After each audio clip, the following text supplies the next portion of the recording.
Pakistan's parliament elects Shahbaz Sharif as the country's new prime minister after Imran Khan was ousted in a no-confidence vote. Let's pick up the Pakistan developments now. The country's new Prime Minister, Shahbaz Sharif, is a veteran politician. The 70-year-old served 3 terms as the Chief Minister of Punjab, which is home to more than half of Pakistan's 190 million people.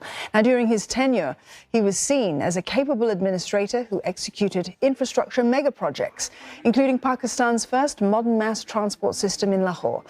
He comes from one of Pakistan's most powerful political dynasties. His older brother, Nawaz Sharif, served as Prime Minister from 2013 to 2017. Now, Nawaz was deposed in 2017 following corruption allegations. Like his brother, Mr Sharif has faced corruption allegations and even spent time in jail during Imran Khan's tenure. He and his son were indicted on charges of money laundering in 2020. Mr Sharif has rejected charges against him, saying that they were politically motivated. Now for more, Shahzad Hamid Ahmad joins us live now.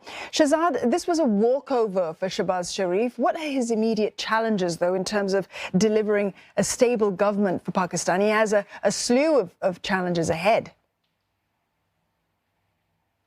Well, Dawn, a few moments ago, Shahbaz Sharif was elected as the 23rd Prime Minister of Pakistan in a crucial session of the National Assembly that is still underway in Islamabad after the top slot fell vacant when Imran Khan was voted out of power through a no-confidence motion on Saturday.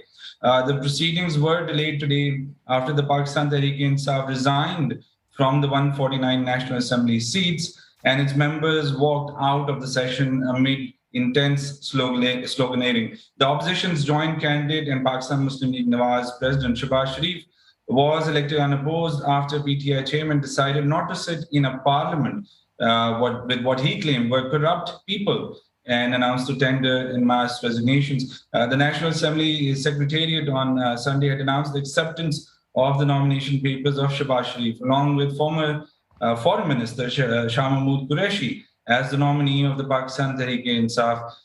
However, the PTI finally decided to boycott the PM's election, which means Shah Mahmood Qureshi was not in the running for the Prime Minister's slot. Shahbaz Sharif has announced an immediate investigation into the Lettergate scandal, where former Prime Minister Imran Khan had alleged that there was a conspiracy hatched from the United States against his government. The United States has rubbished these allegations.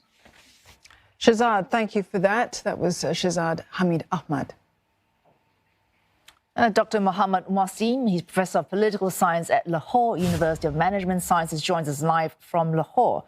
Professor, we just heard this walkout from Imran Khan's party, and of course we've got protests in Lahore, in Karachi, and of course Imran Khan himself saying that this is the result of a foreign orchestrated coup. The days ahead for Mr. Shahbaz Sharif, he may be elected, but are they easy? Things are not going to be easy, that's one, because street has been mobilized by the ousted Prime Minister, let's say. Therefore, the 2 power blocks are there out in the street.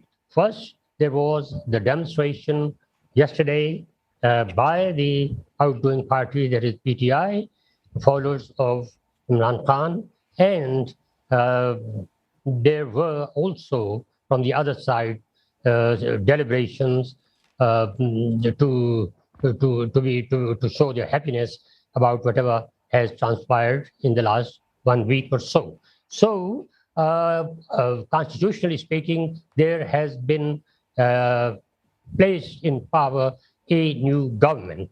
Therefore, all is set for the new Prime Minister, Shahbaz Sharif, to govern. Now, how shall he govern? That is the real problem. Because number one, the controversy is there about the international conspiracy. This is what the PTI is bent upon picking up on. The conspiracy, that means it's an imported government. That's the word used about the new government, denying it legitimacy. But will the new Prime Minister be able to take it on? The strategy seems to be that he'll not roughshod it, rather he'll let it go with time. That means another week, another 2 weeks or something. He'll rather try to build the government. That means the cabinet formation will be his first priority. All right, forming cabinet. Now you've got this mass walkout. Is that going to be forcing a by-elections? That's one thing. Second thing, he has managed temporarily to shore up interest with PPP, a long-time rival, because both parties dislike Mr Imran Khan's PTI party. But with Mr Imran Khan out, they have lost their shared enemy. Can they agree enough to form a united front to form this cabinet? So let's say the first question, if you don't mind, you asked, can you repeat the first question, please? All right, the first question, with this walkout, you've got seats that were filled, now empty. Does this mean Pakistan needs to go for by-elections right away to fill these seats? So there are a few options. Number one, that they try to run the house as it is. That will definitely be a kind of a show without substance, because the people at large would like to see the assembly full, functioning, with the government and the opposition in place. That will not be there. So that's one drawback. Number two, if they hold elections, which means by-elections, to fill the seats, there are so many. There is 149 seats, more than half the contested seats, which are 272. That means it will be almost a general election, and it might be boycotted again by PTI. So should it be there that there should be a general election for all the seats that will be announced? These are the two possibilities which will probably be very much present in the mind of the Prime Minister. A third way can be, which actually applied last time to the outgoing Prime Minister when he was in opposition. His party had tendered their resignation, and those resignations were not accepted. 35 of them, these were not accepted, and they continued to lie there at the desk. And after a while, then finally, the PTI decided to come back. Okay. Can it happen that PTI comes back? That is an option. Okay, moving very quickly to the second question, because I do want to ask you this. Mr Sharif needs to form a new cabinet. He needs support. So one, PPP, Pakistan People's Party, which it united with temporarily to oust Mr Imran Khan. Then, of course, there's the military always in the background. How much support does Pakistan's military give to Mr Sharif? So two separate questions you can answer that. Where is support likely to come from? Support definitely at this moment is going to be from the military establishment, because both the parties, that is the party in government, party alliance in government on the one hand, and the establishment on the other, both are interested in establishing political stability in the country. They don't want a phase or a kind of a phase of instability to take over, particularly because of the financial insecurity which is there all around.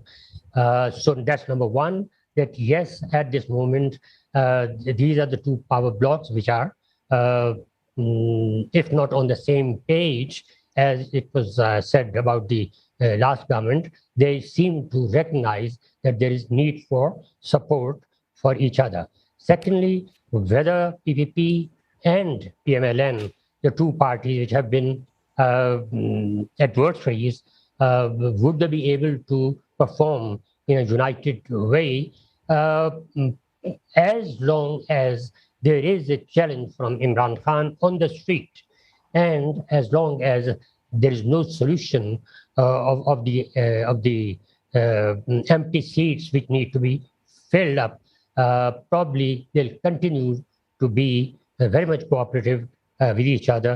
And at this moment, I think there's no challenge. How many more months are there for the election? That will decide finally. Those months are not many. Probably in 6 months or so, there can be the new election.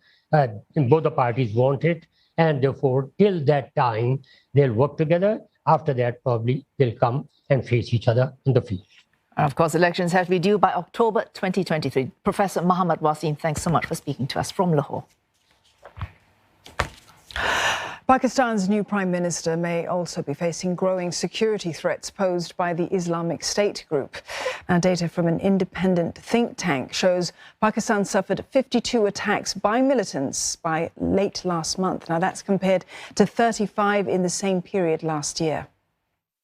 هغه خلک چې راغلي دي په کورونو کې باز زینو کې چته پټي یو نیم نه په غرونو کې دوه ځای لري یو لیش ځای څه دی یو لیش ځای چې 60 سانتي ځای راځي دوه د ځای نه لري چې په هغه کې د دوه حاکمیت نو او نه د سشته د داعش په نوم باندې او نه دلته د دوه وسغه مرکزی کومنده پاتې ده. The Taliban had touted success in repressing the group when it returned to power 8 months ago. But Islamic State is believed to have expanded beyond their territory in eastern Afghanistan into neighboring Pakistan. Attacks have been stepped up in Pakistan even as they appear to decline in Afghanistan. The suicide bombing at the Kusha Kasaldar Shiite mosque in March stunned Pakistanis, deepening their fears of a resurgence of terror attacks. Terrorism has declined steadily in Pakistan in the past decade, but attacks have risen since last year, with the situation getting worse in recent months. They had targeted several times to the Sikh community and in Afghanistan, and they also targeted the Christian church in Pakistan. And the second biggest their target remained the sectarian communities, mainly the Shia communities. This is a common target both in Afghanistan and Pakistan.